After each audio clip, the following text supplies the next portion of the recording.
Amém, irmãos. A palavra de Deus diz que o justo, ele vive pela fé. E pela fé estamos aqui nesta manhã para fazer memória do alto preço que o nosso Senhor pagou por cada um de nós. Fazer memória do sangue derramado ali na cruz do Calvário. Esse sangue que nos purifica de todo pecado. Esse é o momento de nós lembrarmos do Senhor, do nosso Senhor. Sabemos que temos um adversário e ele fica o tempo todo tentando nos magoar, tentando nos desgastar e tentando nos neutralizar para que nós não sirvamos ao Senhor como Ele merece. São tantas coisas que o inimigo tem intentado contra cada um de nós. Temos vivido dias difíceis, dias maus. Só porque a palavra de Deus diz que o justo, ele vive pela fé, não por aquilo que nós vemos. Então, nesta manhã, pela fé, nós estamos aqui para fazer memória da obra do nosso Senhor. Aí eu gostaria de meditar em alguns versículos. Nós vamos começar lendo 1 Coríntios, capítulo 11, a partir do verso 23. Porque eu recebi do Senhor o que também vos entreguei, que o Senhor Jesus, na noite em que foi traído, tomou o pão, e tendo dado graças, o partiu e disse: Isto é o meu corpo, que é dado por vós. Fazei isto em memória de mim. Por semelhante modo, depois de haver ceado, tomou também o cálice, dizendo: Este cálice é a nova aliança no meu sangue. Fazei isto todas as vezes que o beberdes em memória de mim. Porque todas as vezes que comerdes este pão e beberdes este cálice, anunciais a morte do Senhor, até que ele venha. Então, o nosso Senhor, ele é aquele que foi morto, mas o nosso Senhor é aquele que vive pelos séculos dos séculos. A morte não pôde reter o nosso Senhor, porque o nosso Senhor Jesus, ele é santo, santo, santo. Então, nós vamos anunciar, nós vamos fazer este memorial até que ele venha. Somente quem está vivo tem condições de se movimentar. Então, o nosso Senhor é aquele a quem nós aguardamos, aquele que está por se manifestar.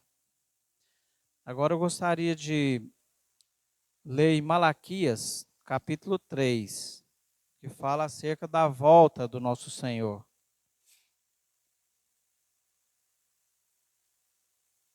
Livro do profeta Malaquias, capítulo 3, o verso 2. Mas quem poderá suportar o dia do Senhor, da sua vinda? E quem poderá subsistir quando ele aparecer? Então aqui, irmãos, há duas perguntas para nós. Quem vai suportar o dia da vinda do nosso Senhor? E quem poderá subsistir quando ele aparecer? É algo para nossa reflexão nesta manhã. Se nós sabemos que o nosso Senhor voltará, nós precisamos estar preparados. Agora eu gostaria de ler Romanos 3, 23.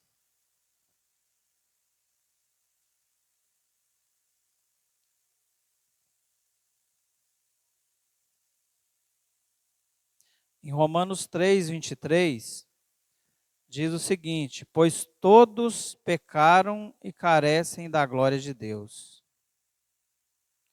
Se todos nós pecamos, como nós vamos subsistir quando o Senhor aparecer?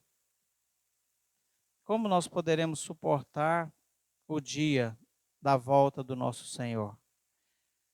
Se nós somos encontrados nessa condição de pecadores, pois todos pecaram e carecem da glória de Deus. Nós precisamos da graça do Senhor. Nós carecemos, essa é a nossa necessidade. Mas o Senhor Jesus é aquele que se tornou propício a cada um de nós. Agora nós vamos para 1 João.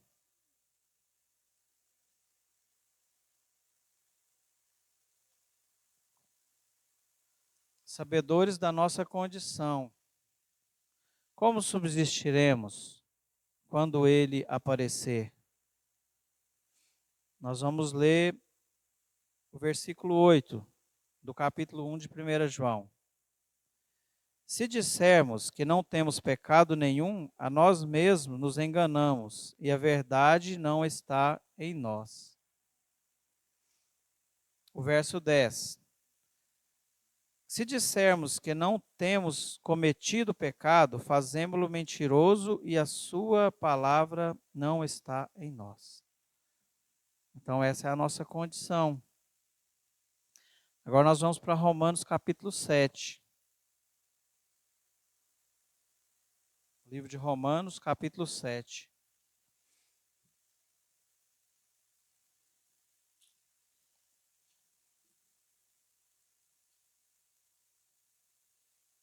O verso 24. Onde o apóstolo Paulo, um homem que diz: sede meus imitadores, como eu sou de Cristo. Olha a declaração que o apóstolo diz: desventurado homem que sou. Então, quando nós olhamos para a nossa condição de pecadores, aí nós chegamos a essa conclusão: desventurados homens que somos. Mas aí ele não para por aqui. Aí ele chega no verso 25, aí ele diz: graças a Deus por quem? Graças a Deus por Jesus Cristo, nosso Senhor. E essa é a nossa condição nesta manhã, irmãos. Nós, olhando para nós mesmos, nós somos desventurados. Mas quando nós olhamos para o nosso Senhor Jesus, quando nós olhamos para essa mesa, quando nós olhamos para este pão, quando nós olhamos para esse cálice, e nós lembramos que o nosso Senhor, Ele foi crucificado, Ele derramou o seu sangue por nós, aí nós podemos render graças ao Senhor. E é nesse ponto que nós precisamos chegar. Porque quando o Senhor se manifestar, nós vamos fugir envergonhados, nós vamos subsistir naquele dia. Quem poderá suportar o dia da volta do Senhor? Irmãos, por nós mesmos nós não temos essa condição. Por isso nós precisamos ir para 1 João, no capítulo 1, no verso 7. Aí fala sobre o sangue do Senhor. Vamos ler, irmãos. Vamos voltar para 1 João.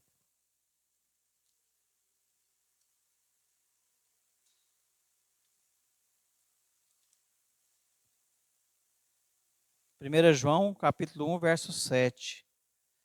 Se, porém, andarmos na luz, como Ele está na luz, mantemos comunhão uns com os outros, e o sangue de Jesus, seu Filho, nos purifica de todo pecado.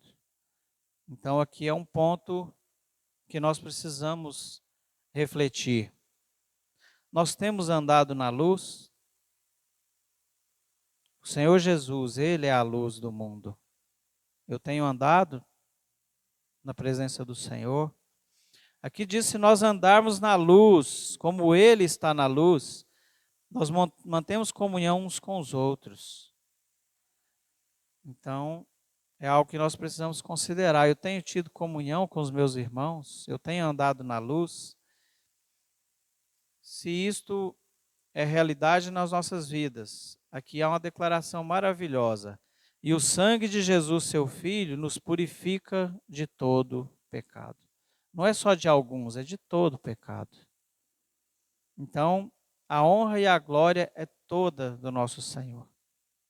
A palavra de Deus diz que a nós, né, cabe o corar de vergonha, mas a Deus toda a honra e toda a glória. Essa é a nossa condição de desventurados. O Senhor Jesus, ele nos leva para uma condição de bem-aventurança. Ele é aquele que nos justifica. Ele é o nosso justificador. Ele é aquele que se tornou propício a cada um de nós, aquele que nos substituiu ali naquela cruz. Agora eu gostaria de voltar para Malaquias novamente, no capítulo 3. Nós vamos ler o versículo 3. No verso 2, ele fala da volta do nosso Senhor. Fala do dia da volta do nosso Senhor. Fala do dia que ele vai aparecer.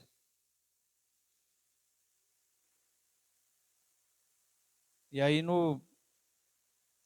na verdade, irmãos, o verso 2 é a continuação. Porque ele é como o fogo do ourives e como a potassa dos lavandeiros. Na verdade, é o verso 2, que nós estamos só concluindo o final do versículo. Aqui o nosso Senhor, ele se coloca como o ourives. O que o ourives faz? Ele pega o ouro e a prata e ele vai purificar esses metais. Ele vai levar o ouro e a prata ao fogo. Até que ponto ele vai manter o fogo sobre esses metais preciosos, sobre o ouro e sobre a prata? Até o ponto em que ele veja a sua imagem formada nesses metais. Se ele tirar o olho por alguns segundos ou alguns minutos, aquele metal precioso ele pode se perder. Então, quando o ourives ele está trabalhando esses metais, o ouro e a prata, ele tem que ficar com o olhar fixo naqueles elementos, para que, a hora que chegue no ponto certo, que aqueles elementos, o ouro e a prata, eles estão purificados. Aí é o ponto, o horário certo, o momento certo de retirar aqueles elementos do fogo. Irmãos, e nós somos esse ouro e essa prata. E esse ourives que fala aqui é o nosso Senhor Jesus. E é o que Ele está fazendo com cada um de nós nesses dias, né? Nessa nossa caminhada. Ele tem nos levado ao fogo. Mas isso é necessário, irmãos, para que a imagem dele seja formada em cada um de nós. Para que o Senhor Jesus ele possa olhar para cada um de nós e ele veja a sua imagem formada em nós. Isso é o que o nosso Senhor tem feito nesses dias. O fogo tem vindo sobre a sua vida, irmão. Mas o Senhor, ele não vai tirar o olhar dele de nós.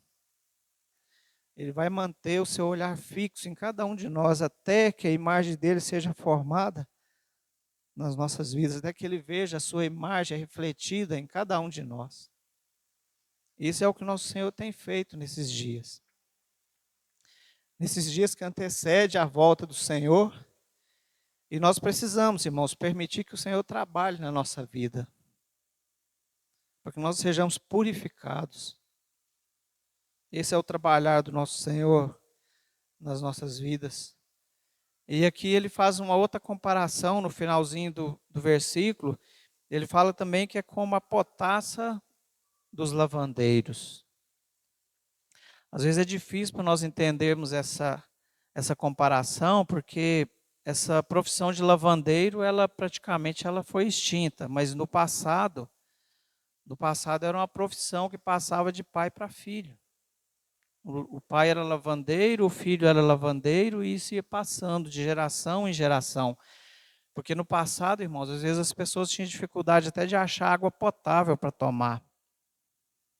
Não era nos dias de hoje que todo mundo tem lavadora de roupa em casa, lava, seca, faz a centrifugação. No passado era difícil, tinha aquelas pessoas que passavam coletando as roupas para levar para os açudes, para o lugar onde tinha uma água, para poder lavar aquela roupa. Então, às vezes é difícil para nós entendermos essa comparação, porque não é a nossa realidade hoje. As coisas mudaram muito. Essa potassa, ela pode ser substituída pelo sabão. Né? Algumas versões falam como o sabão do lavandeiro. Né? Então, o que, é que nós podemos entender, irmãos? Se está fazendo uma comparação aqui com o nosso Senhor, nós podemos entender que o nosso Senhor, Ele é o lavandeiro. Ele é aquele que nos lava. E ali, naquela profissão de lavandeiro, o elemento que o lavandeiro utilizava era o sabão, era a soda cáustica, né, a potassa. Era isso que ele usava para tirar a sujeira da roupa. E hoje, se as nossas vestes estão sujas, nós temos o lavandeiro que lava as nossas vestes. Nós podemos lavar as nossas vestiduras não no sabão, mas no sangue do Cordeiro, no sangue derramado ali na cruz. O Senhor Jesus, Ele é o lavandeiro. E o sabão é o sangue do Senhor. O sangue que nos lava, que nos purifica de todo o pecado. Vamos para Apocalipse, capítulo 1.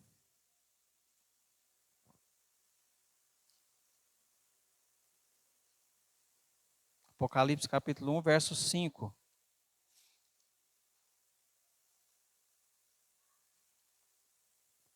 Vai falar aqui acerca do nosso Senhor. E da parte de Jesus Cristo, a fiel testemunha, o primogênito dos mortos e o soberano dos reis da terra. Aqui agora é muito maravilhoso, irmãos. Aquele que nos ama e pelo seu sangue nos libertou dos nossos pecados. O Senhor Jesus, Ele nos ama e Ele nos lava, Ele nos limpa, Ele nos purifica e Ele nos liberta.